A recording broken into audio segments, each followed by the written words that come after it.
औज़ु बिल्लाहि मिनश्शैतानिर्रजीम बिस्मिल्लाहिर्रहमानिर्रहीम। अल्लाहुम्मा सल्लि अला मुहम्मदिन नबिय्यिल उम्मिय्यिल करीम व अला आलिहि व सहबिहि व बारिक वसल्लिम। मोहतरम ख़वातीन व हज़रात, अस्सलामु अलैकुम। जनाब मुर्शिद कामिल सैयद सरफराज अहमद शाह साहब की किताब अर्ज़ फ़क़ीर, और बहुत ही इंफॉर्मेटिव क्वेश्चन आंसर।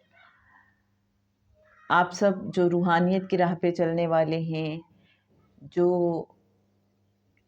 मुर्शिद की तवज्जो और कुर्बत चाहते हैं, उन सब का समझ लीजिए कि ये सवाल है और उनके लिए ये जवाब है। जनाब शाह साहब का सवाल पूछा गया है कि मुर्शिद की तवज्जो, कुर्बत और मोहब्बत कैसे हासिल की जा सकती है जबकि मुरीद दूर रहता हो और मुलाकात भी कभी कभी होती हो। तो मेरे अच्छे नाज़रीन, आपको लगता है कि ये सवाल आपका भी है? आप भी ऐसा ही सोचते हैं? अगर ऐसा सोचते हैं तो आइए देखते हैं कि जवाब क्या है। मेरे प्यारे मुर्शिद साहब सैयद सरफराज अहमद शाह साहब फरमाते हैं कि क्लास 5 में हमारे टीचर अंग्रेज़ी के मुहावरे पढ़ाते थे। एक मुहावरा था, लव बिगेट्स लव, यानी दिल को दिल से राह होती है।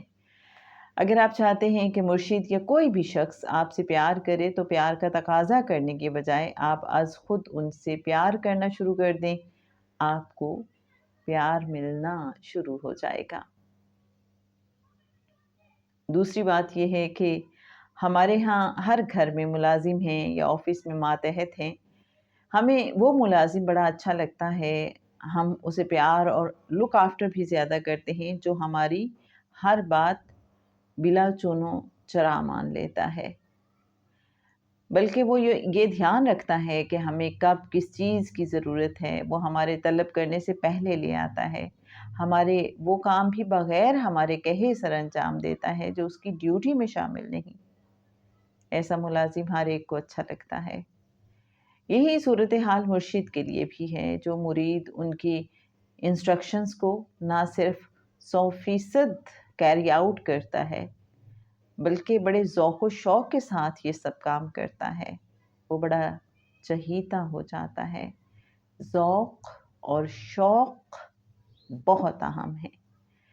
अगर आप चाहते हैं आपके मुर्शिद आपसे प्यार करें तो आप उनसे प्यार करना शुरू कर दें, वहाँ से प्यार मिलना शुरू हो जाएगा। अगर आप मुर्शिद के चहीते बनना चाहते हैं तो उनके इंस्ट्रक्शंस को बग़ैर किसी सवाल के खामोशी के साथ कैरी आउट कर लीजिए। तो लीजिए मेरे अच्छे नाज़रीन, जनाब मुर्शिद कामिल ने हमें हल बता दिया है कि अगर हमें मुर्शिद की मोहब्बत चाहिए, उनकी तवज्जो और कुर्बत चाहिए, हम उनकी गुड बुक्स में आना चाहते हैं, तो वो कहते हैं एक्सपेक्ट ना करें कि वो हमसे प्यार करें, बस आप उनसे एक तरफ़ा मोहब्बत करना शुरू कर दीजिए। तो जब आप एक तरफ़ा मोहब्बत शुरू कर देंगे तो ये खुद ब खुद दो तरफ़ा मोहब्बत में बदल जाएगी, बिकॉज़ लव बिगेट्स लव। और फिर ये शाह साहब ने तरीका भी बता दिया कि मोहब्बत की असल बुनियाद क्या है, कि जो भी आपके मुर्शिद आपसे फरमाएं, आप बग़ैर कोई सवाल किए, बग़ैर कोई आर्ग्यू किए उसको बजा लाएं, उन हिदायत पे अमल करें। और सिर्फ अमल ऐसे ही नहीं करना कि बादल न खास्ता, कि दिल चाहे ना चाहे मजबूरी समझ के नहीं करना, बल्कि ज़ौक़ और शौक़ से करना है, खुश होके कि मेरे मुर्शिद साहब ने ये फरमाया है तो मुझे इस पे अमल करना है। तो जब हम मोहब्बत से उनकी बात मानेंगे, उनकी हिदायत पे अमल करेंगे, दिल में उनके लिए मोहब्बत रखेंगे, तो इंशाअल्लाह उनकी मोहब्बत भी मिल जाएगी, उनकी कुर्बत भी मिल जाएगी, उनकी तवज्जो भी मिल जाएगी। अल्लाह करीम हम सबको मुर्शिद साहब का फैज़ अता फ़रमाए, अपने नेक बंदों का फैज़ अता फ़रमाए, और अल्लाह करीम अपने ख़ासुल ख़ास बंदों में हम सबको भी शामिल फ़रमा ले, अपनी रहमत से, अपने प्यारों के सदक़े। अल्लाहुम्मा आमीन। जनाब रुखसाना बशीर आपसे इजाज़त चाहने से पहले आपको बताती चले कि रेफ़रेंस था इस सवाल का 196 पेज नंबर 197 पेज नंबर और किताब अर्ज़ फ़क़ीर।